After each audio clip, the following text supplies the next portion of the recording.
Hello everyone, welcome to my channel. I'm back with CJ from my local One Piece community to bring you another collaborative deck profile. So how's it going, CJ? It's going good, man. Glad you have me back on the channel.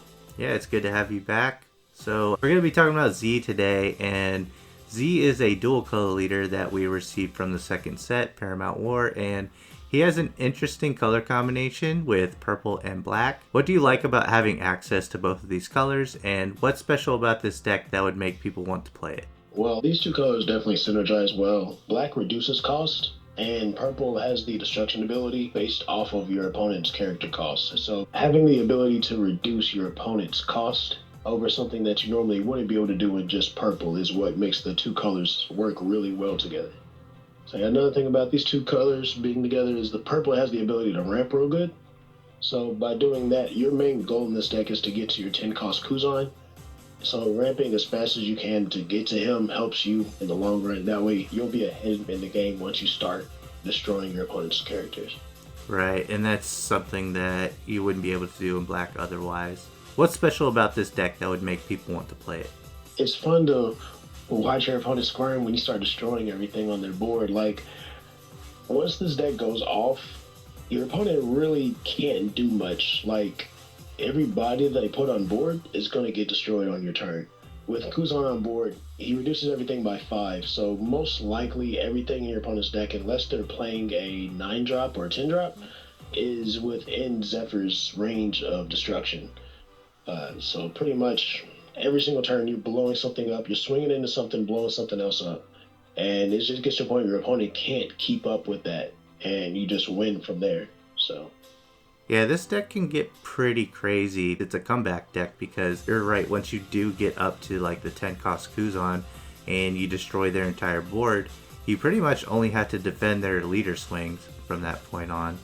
And, you're establishing bodies that can just swing into them, constantly until you can close out the game. So it's definitely a fun deck, and I like the synergy like you were talking about with the two colors. But I'm going to let you get into the deck list here, so you can start with the leader card and then just go down the list from there. So it's all you. all right, so start off with the leader. We got our man Z or Zephyr, 5k power, of course, black and purple leader. When he attacks, you don -4, and then you can KO one of your opponent's characters that cost 3 or less, and then he gains an extra 1000 for the turn. So just free destruction right off the bat, an extra 1000 power. He's going to hit even harder and make your opponent have to pitch more cards in order to defend it. Zephyr's definitely a strong leader just based off his effect. Then we go into 4 Suru. You're 2k counter, but you actually do throw her on board sometimes. On play, give one of your opponent's characters -2. So, again, just putting characters in the range. 3 copies of Monkey D. Garp. He's another 2k counter, but every now and then he has this niche little matchup to where you can actually use his effect when you put him on board. When he has 2 Dawn attached and he attacks, you KO one of your opponent's characters that cost 0. So, of course, there's going to be a lot of situations where your opponent's characters are going to be a 0, especially all their 5 costs are a 0. Anything 5 and below is going to be a 0, so you can put him on board and just blow anything up. With 2 Dawn, he'll be a 5k body, so you can swing a leader, swing in another character, blow something up, so Garp's not bad. 3 copies of Ulti. I play Ulti over Jack. I know a lot of people, when they play this deck, they want to use Jack. I don't like having to pitch cards in this deck. You don't really have too much draw power, so you don't want to be pitching too many cards from hand. You already do that with a few other cards in the deck anyways. But another thing about Ulti is you use her to fix your curve. So on play, you pay 1, and then you add a Dawn from your Dawn deck and rest. Literally, you only use her to fix the curve. So if you are at 3, you go to 4. You want to be on an even curve. So anytime you're at an odd number, you always want to use her to put you back up to the even. 4 Kobe, he's going to be one of your destruction characters. A trash card from your hand on play, and then you KO one of your opponent's 3 costs or less. Another one of your 2k counters, you got Tashigi. Activate main, you rest her, and then you give something -2 cost. I most of the time use her just for the 2k counter, just because most of the time I play Suru since she costs less. But Tashigi's not bad. She's still a 4k body. You can add a Dawn to her so she can swing in the leader if need be. But like I said, most of the time she's a 2k counter. 4 copies of Sasaki. He's another 2K counter, but he's another curve fixer. Or actually, you can use him to ramp too, just because he's a stronger body on board. You give a Don to him. When he attacks, you trash one from your hand, and then you get a Don at rest. He's another one of the cards that do pitch out of your hand, so it's best to try not to use that. But I understand sometimes, you can be behind, so you do want to be able to fix any issues that you might be up against. Then we have 4 of the 4-drop Kuzan, one of the best cards in black. On play, draw a card, and then when he attacks, you give something -4. Self-explanatory, give something -4, blow it up with Zephyr afterwards. The best blocker in the game and the best black card in the game right now. We got 4 Borsellino on your opponent's turn. He gets an extra 1,000 power, so it's 6k body, and he cannot be killed by effects.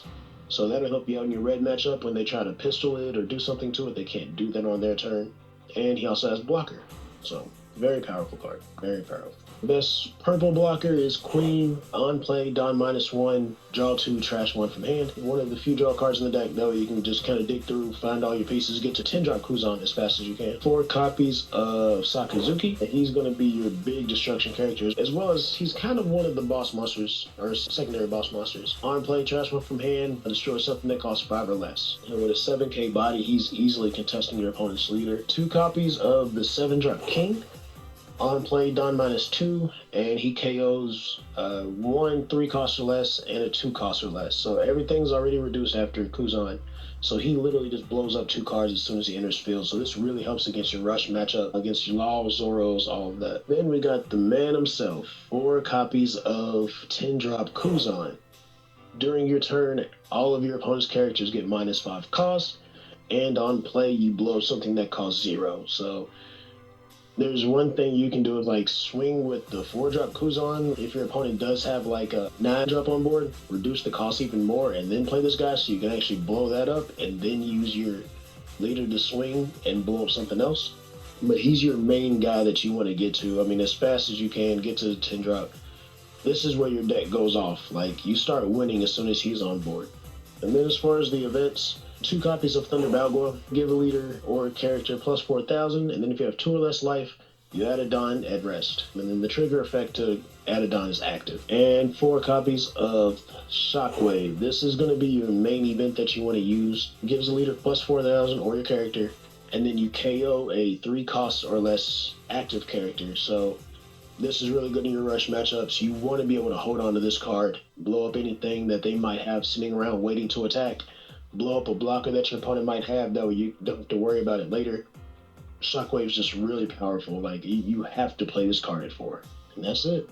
Yeah, it's a really solid list here. And being a dual color leader, of course, you start out at 4 life. So you can see you have 15 2K counters, which is quite a bit. But all of these 2K counters are useful.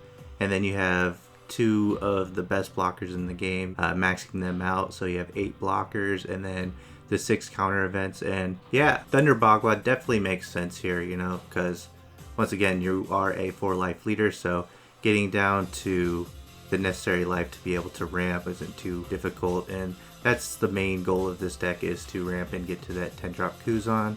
And Impact Wave is a counter event plus a destruction card, so that's definitely something that you want to keep. But missing from this list, a lot of people love the Hell's Judgment counter event card, so I'm sure that will be a card to consider. But what are some cards that you would like to add to the deck, or maybe you've had in here before and taken out? Yeah, so like you said, Hell's Judgment, definitely one of them. Definitely is useful in your red matchups, being able to reduce any swing at all, honestly. Definitely will put that in there. 6-drop King is going to be another one that you can consider. Just an easy way to blow up another character on board. Oftentimes, I've actually seen builds have both Sakazuki and the 6-drop King in the deck, just so they have the versatility of being able to either use a Don in order to blow up something or pitch a card from the hand. So it just kind of depends on your choices on what you want to do there. Another card to consider is Jack, the 3 cost from the starter deck. If you play him, most likely you would play him over Ulti, but he's just another good ramp card that actually will have counter. Since Ulti doesn't have counter and you want to have as much counter in this deck as you can, Jack would be a card you could consider. You pitch a card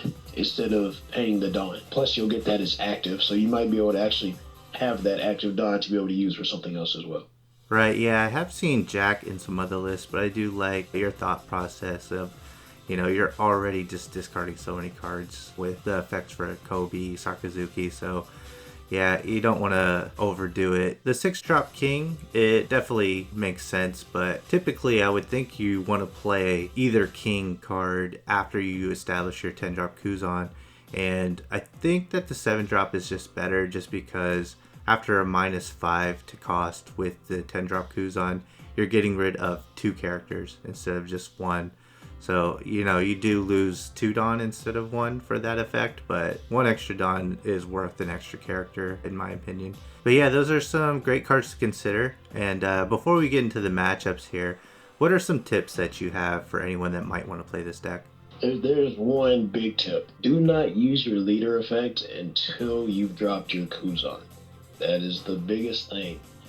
If you do that beforehand, you won't win. There's no way. Yeah, definitely. Once Kuzan's on board, then you start using your leader effect. Otherwise, you're going to be playing from behind. Even if you are ramping, you're too far behind at that point if you're minusing 4 Dawn. That's putting yourself basically 2 turns behind. Right, yeah, this is definitely a deck you want to be patient with, and that's a mistake that I made when I was playing this deck for the first time, is I just like completely punted the idea of playing 10 cost Kuzan because I was too impatient getting rid of my opponent's board. And also, if you're doing that and you have no Dawn, then your swings are just weaker as well. Right. So just be patient, play a little defense until you can get up to that 10 drop Kuzan, and only use leader ability if you're desperate. If you're just not drawing into the 10 drop Kuzan, then you know you have to act at some point. But yeah, typically you just want to hold off on using that leader ability. But yeah, let's get into some matchups here. What's the first matchup you want to talk about? Probably one of your more favorable matchups. This is a black deck still, and black usually goes good into green. So like your Kinemon and your Kid decks, they do have a weakness of you being able to blow their board up. Once you start doing that, they have to fight harder in order to keep up with you. So I definitely think that playing this deck, you have a big advantage against green, which is, of course, you know, one of the big decks in the meta right now. Right. I think this is one of the only decks I can think of that I've seen where you get rid of an Odin, and then they play the Okiku from deck, and then you get rid of that as well. So it's pretty nasty whenever you can pull off something like that. Yeah, I had that happen to me on both sides. Yeah, I bet that's like super satisfying to be able to pull that off. But yeah, so green is typically a good matchup for Z. What are some other matchups you want to talk about? Definitely want to bring up the Red Rush, basically. And when I say Red Rush, I'm referring to both Zoro and Law being able to use a bunch of one-drop attackers. It's kind of hard for the deck to be able to keep up and destroy as many of those attackers as possible, especially since you want to wait till you get to Kuzan before you can start going off, and your opponent's already going off once they start putting bodies on board. So Red's a little bit harder of a matchup, but you can compete with it. You just have to be able to play smart, keep yourself alive, and once you drop Kuzan, you know, you can definitely keep up with them. You just have to get to that point. It's just a lot of managing your destruction. That's where like the 2-drop Garp can come in, because he can help you in the earlier game being able to blow up some of your opponent's 1-drops if you can reduce their cost with like Tashigi or Suru or somebody. Yeah, you definitely have to approach that matchup a lot differently because it's just not worth it a lot of times to try to use effects to get rid of 1 cost, you know? It just feels like a waste. So really you just have to defend those attacks and then swing into them, get rid of them that way. And also holding your Dawn so that you can use Impact Wave at the right time. Not only will that help you keep up life, but it'll also get rid of those small characters that they like to attack with in those 2 decks. So yeah, I would say either way you cut it, those matchups are kind of grim for Z, and that's probably what holds this deck back a little bit, you know, because those decks are just so popular. They see a lot of representation, so it does hold Z back a little bit. But I do think that Z has a place in the meta. What are your thoughts on that? Red, you know, kind of feels like a gatekeeper for the deck, but it's not something that you should let stop you. I think the deck's a lot of fun. It's definitely strong. It's not something anybody just wants to sit across and be like, oh yeah, you're playing that. This is going to be easy. No, it's not going to be an easy game at all when you see Zephyr, no matter what you're playing. I definitely think it has a spot. I don't think it's something that you want to write off. It's definitely a sleeper deck. Yeah, I totally agree. This deck still has a skill factor to it, so a really good Z player is definitely not someone you want to play against. I would say there's a good chance you're going to see a lot of red at a tournament, some Zoros and some Laws, and if you can just manage to get by some of your bad matchups, then you might run into your green matchups which are favorable, and I think blue is typically favorable as well, so yeah, you can definitely make a run with Z at a tournament. At the end of the day, it's what do you want to play? If you find this deck fun and you put in the time, then you can win with anything. So, when we were talking about this deck, you actually said that you think that Z is the best purple deck, and you think it's the best black deck. So, you want to talk about that a little bit? Yeah, for sure. I definitely think that it is. Definitely black. I don't think Smoker has a better game plan than Z. I think Z's more consistent than Smoker. So that's where I'm definitely going to say that it's the better black deck. Purple wise, I mean, if Kaido high rolls, it can be the better deck, but it's again, Zephyr just kind of has the better flow. Zephyr can keep its board with like Borsalino, like it's got the best blocker in the game. It definitely can do things that just regular Kaido or even Magellan or other decks can't do. There's so much destruction in that deck, and it does black things. It does purple things. Like it just does what it needs to do, and I think it just does it better than the other leaders. All right. Yeah, some hot takes there from CJ, but one thing I definitely don't disagree with is I do think that this is the best destruction deck. So if that is your play style, then this is the deck choice for you. And another thing too, we talked about earlier, just these two color combinations, it fits, These two colors work really well together. And you think about like Garp, for example, it's like red and black doesn't make too much sense. I know people have played Garp and have gotten it to work just because red has access to really good cards. But there's just a natural flow with this dual color leader between the two colors, in my opinion. So I agree. Definitely agree. Yep. Well, I think that does it for this deck profile, though. I think that was a good discussion on Z, and thanks for being on the channel. It's always good to have you on, and I really appreciate you taking the time to go over your Z deck. Oh yeah, no problem. Thanks for having me, and I definitely would love to be on again. For sure. I'll definitely have you on in the future. I have some other plans for some videos. And speaking of videos, I do have a gameplay video between you and Mark to upload, so look forward to that, and let me know in the comments section below what you think about purple and black Z, and I'd love to know your opinions on the deck. Like, where does it fit in purple and where does it fit in black? Do you guys think that this is the best purple deck and the best black deck, or do you think it's just the best black deck, or do you disagree with that take altogether? Even if you think, is this the best destruction deck? So yeah, just let me know what you guys think about it. Give this video a like if you enjoyed the profile, and consider subscribing for more One Piece card game content, and I'll see you on my next video.